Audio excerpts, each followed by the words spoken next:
you created a human being.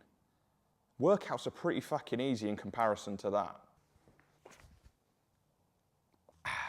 Welcome back to the bench. Today's talking point is resilience. Now, not everyone knows what it means or how to get it or how to actually find out if they've already got a certain amount. Because everyone, when they get started on their journey or they want to pursue something new in life, go for a new challenge, they look for motivation. They want to be motivated. It's not the right time to start because they're not motivated.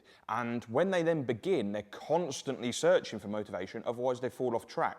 Now, when you're getting started, you do need to have a little bit of inspiration. You do need to be a little bit motivated because it needs to kickstart you into thinking about doing that change. And usually it's from seeing someone else's journey, maybe even what's just happened at the weekend. The Lionesses winning big. It serves as a bit of an inspiration to get you kick-started on your journey. That is fine for motivation. However, along your journey, if you're hoping to just constantly get fed motivation and find it from everywhere, you're gonna fail, okay? And that is just the cold hard truth of it. Whatever the venture is you go into, fitness, business, whatever, you're going to fail at it because you're constantly needing that top up of motivation. This is where you need to dip in to becoming more resilient. Now, what resilient essentially means is doing things even when you don't want to. There could be some proper definition, I'll probably tag it below, but it's essentially that.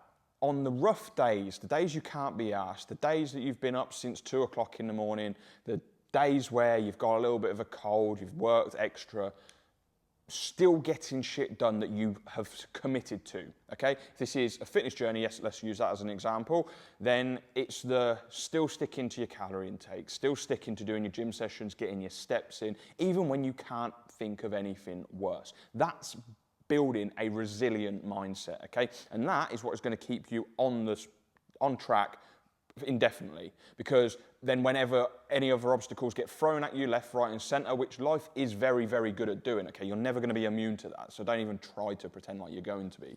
Then you just deal with them because you've built that resilience to just deflect them, take the hit, reassess and go again, rather than allowing it to throw you off track for the next 5 years and ultimately need to find that motivation to start again. Now, it's easier said than done to build it, and this is why I use a few examples, because most people have already built more resilience than they give themselves credit for. Whether it's like if you've got kids, for instance, you are way more resilient than you will believe you are, especially if you're mums, that you carried that baby around for 9 months, okay? You had to change every aspect of your life for that period of time. You have got more resilience, and it's why it makes me chuckle a little bit when mums particularly, and I have a conversation with them and they want to lose weight, get fitter, find whatever their goals are, and they say, oh, I just don't know if I could do it. You created a human being. Workouts are pretty fucking easy in comparison to that. Like, my most difficult workout I've ever done would probably still be about 20% of childbirth. So I'm not even going to try and compare details on that one. Another really, really good example of having resilience already is if you've lost someone close to you, a parent, a grandparent, a brother, a sister, even a child, then you will have built phenomenal amounts of resilience that you probably don't give yourself credit for, okay? Because when you went through that experience, you've picked yourself back up. You've cracked back on with your work eventually, whenever it was the right time for you. You've started doing it. And you might have had the particular circumstances when you had this tragic event that you didn't get any time to deal with it. You just had to be there and show up for people already. If you've got young kids, for example, the resilience you would have built through just cracking on with that when the easiest thing would just to be to shut down, that can be tapped into again. You've built that mindset. You just need to unlock it in a different venture, okay? And that's as simple as it is. You've got the resilience to do what you need to do to get the fitness, the physique, the lifestyle that you want. You just need to find it. Because let's face it, if you're over 30, you've got a busy job, you've got kids, you've got this, you've got that, you're knackered all the time. And if you're trying to look after yourself, resilience is going to be ultimately your best friend, okay? Because it will make you just power through those moments where self-doubt creeps in and you kind of think, it'd just be easier if I didn't do this. Or those thoughts start to creep up that maybe this just isn't the right time, okay? Resilience kicks the fuck out of them. So you can start tapping into that resilience through experiences, through consistency, and through evidence that you have done it before. So waking up, even when you want to snooze that alarm. Yes, it might be hard for the first couple of times, but once you've done it a few times, you will know that you can do it again. Turning up for workouts, even when you're a little bit knackered and you're driving past the gym on your way home. Prepping your food when you sat there at the weekend thinking, I'd just rather chill out for a little bit.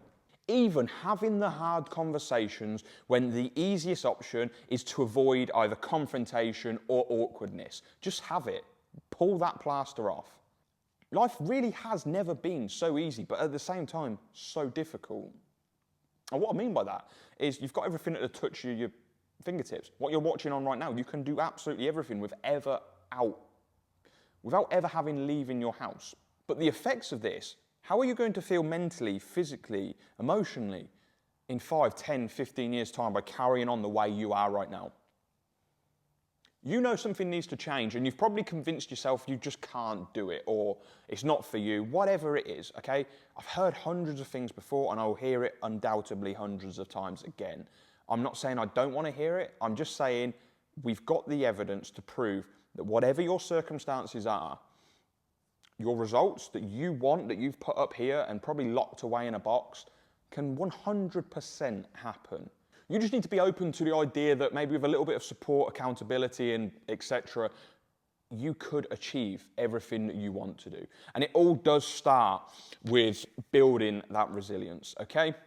If you've got examples of where you've built resilience in the past, or if you're struggling with anything that I have mentioned in that last few minutes, then please comment below. Let's get this conversation going because that's ultimately what the point of this is. Cool? I will catch you in the next one.